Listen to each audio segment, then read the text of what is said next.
आज की इस बड़ी बहस पर तीन खास मेहमान हमारे साथ, कॉमोडोर उदय भास्कर, जयदेव रानडे और केसी सिंह। सबसे पहले कॉमोडोर भास्कर, मैं आपसे जानना चाहूंगा, क्या आपको यहां एक पाकिस्तानी लिंक दिखाई देता है? साहब, अगर हम इसको पुराने जो भारत का तजुर्बा रहा है, जो अनुभव रहा है पिछले 15 साल से, उसके साथ अगर तुलना करें, मैं यही कहूंगा कि जो भी ये गुट या जो भी ये व्यक्ति जिन्होंने ये किया है, इसमें दो लक्षण है जो हमारे सामने काफी स्पष्ट है। एक है, इन्होंने काफी विश्वास के साथ ये जो प्लानिंग है और जो धमाका है उन्होंने किया है जी। और दूसरी बात, जिस प्रकार से उन्होंने ये पूरा ऑपरेशन को शायद प्लान किया है, चाहे वो समर्थन यहां से हो या बाहर से हो जी।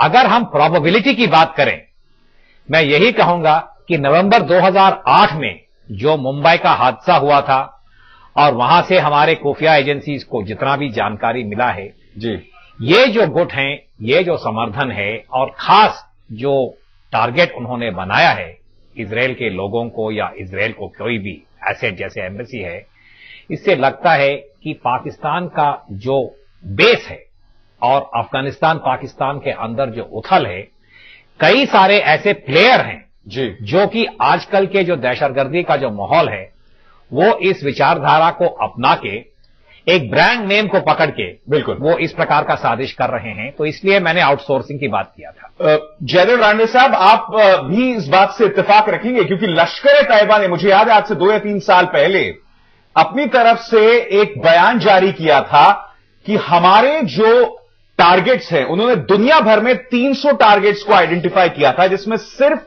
20 भारत के थे। तो यहां पर हम देख रहे हैं कि ये तमाम आतंकवादी संगठन जिनके इंडिया सेंट्रिक रोल्स थे, वो अपने दायरे को बढ़ा रहे हैं। तो इस थ्योरी पर यकीन करना बहुत मुश्किल नहीं है। ऐसी बात है कि जो संगठन पाकिस्तान में हैं और दूसरे देशों में हैं, ये फंडामेंटलिस्ट संगठन जो है, उन्होंने अमेरिका, इजराइल और भारत तीनों को आइडेंटिफाई किया है टारगेट्स के तौर पे।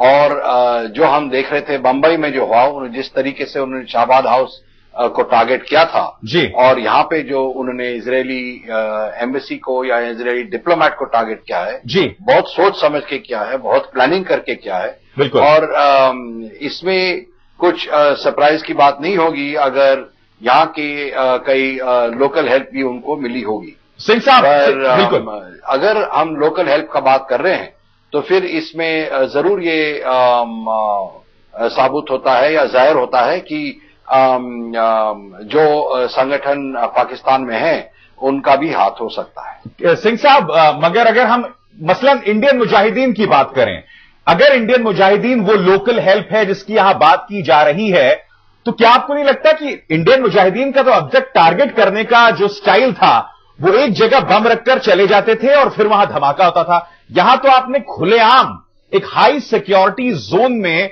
बिल्कुल एक बहुत ही निहायत ही एडवेंचरस अंदाज में टारगेट किया है। तो यहां पर क्या इस बात के हमें इम्कान सबूत नहीं मिलते कि हो सकता है अगर लोकल भी हो तो ये ग्रुप ऐसा ग्रुप है जिसकी ट्रेनिंग बिल्कुल अलग अंदाज में हुई हो? ये बात आपकी सही है, जिसको नॉर्मली क्राइम के अंदर मोडस ऑपरेंडाई कहते हैं। एक तरह से जब आतंकवादी भी कोई आतंकवादी काम करता है तो तरीका उसका वही रहता है। एक हादसे के बाद दूसरा हादसा, उसी तरीके से बॉम्ब मेकिंग के मेथड, प्लांटिंग का मेथड, तकरीबन तरीका वैसा रहेगा। लेकिन ये बात आपकी सही है कि पहली बार ये नई टेक्निक जो मैग्नेटिक बॉम्ब जिसको कह रहे हैं जो यूज हुआ है, तो ये टेक्नोलॉजी किसी न किसी से उन्होंने इख्तियार की है। लेकिन अगर पाकिस्तान के रास्ते से माध्यम से आई है तो ये इसका तो फिर यही आप अनुमान लगा सकते हैं कि किसी ने ये विचार किया कि हिंदुस्तान और ईरान के बीच रिश्तों को बिगाड़ा जाए, इसमें टेंशन क्रिएट की जाए। एक साइड अमेरिका और इजराइल हिंदुस्तान पे जोर डालेंगे और दूसरी ताल ईरान।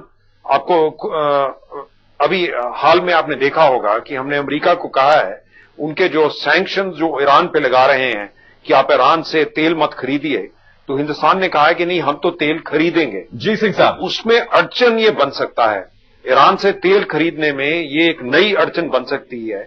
अगर ये लगे कि इसके पीछे डायरेक्टली या इनडायरेक्टली ईरान का हाथ है, तो उसको अगर हम उल्टाएं तो वो लोग जो ये चाहते हैं कि हिंदुस्तान और ईरान के बीच में मिसअंडरस्टैंडिंग